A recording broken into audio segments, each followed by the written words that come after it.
Ano ba dito? Nagsimba. Nagsimba na bakit?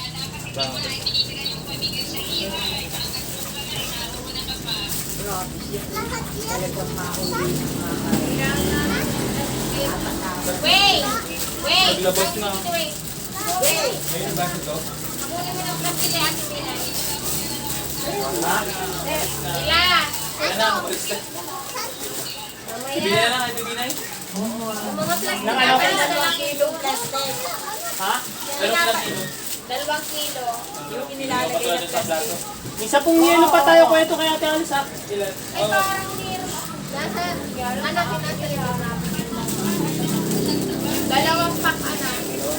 Meron na sa lubang. Ay, Ilalagay lang sa pagka-area. mga 4.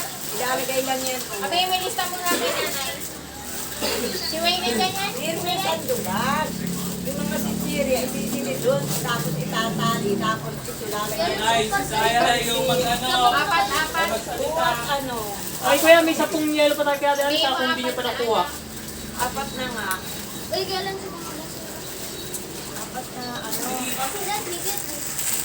Ano?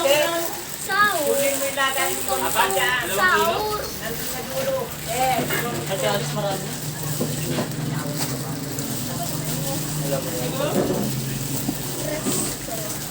Pag sabi niya kung may plano pa, itatanggulin sa akin, hindi tutuloy mo. Mali yung ginawa mo. Akin na yung ano, mga plastic.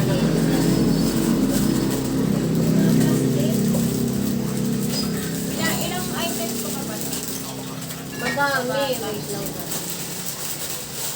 Ano na, parte-parte na niya. Pag binubuksan pa na, kasi bukas mag-TV ka, mambo, kasi may ang Mabilis lang akong bumoto ate. wala Wala na kang tayo 5 ng minutes. tinapay. Sa kanyana. Maaga ako nga. Ngayon problema sa kain tinapay. Sa tayo maghahanap. Magkamaroon tayo ng batubalami. Wala rin. Mama, matigil ano nga dito. Hindi, lahat ng ano kukuha natin ng Ayusin mo, baka mga laspa ko. Ay, sabi ko baka mga laspa. may gawa yun ngayon. Malamang bukas na umaga may tasting pa kapatid. Bigay yun sana para